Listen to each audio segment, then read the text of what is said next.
AKINSOFT WOLVOX 8 licensing process. In this video, we will see how to license WOLVOX 8, which we downloaded and installed in the previous video. When you complete the installation, you will see two options on the screen that opens. You must have an internet connection for both. If you're a license owner, click the licensed installation button. In a window that comes up, click on the online license button. You can complete your licensing process after selecting the option I have a license card or security code and type in your information.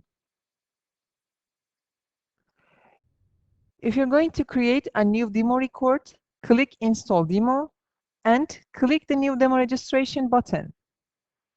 To create a new demo record, fill out the form, tick the agreement and clarification text options, and click the Create Demo Registration button. Type the confirmation code that will be sent to your email address and click the Send button. When you complete this process, your 30-day trial period will begin. You can track the time at the bottom of your control panel. If you have an existing demo, click the I have a demo registration button. Enter the text number and phone number for your demo. Click Find Demo Registration and complete the process of finding the current demo by entering the confirmation code that will be sent to your email address. You can track the remaining time of your demo at the bottom of your control panel.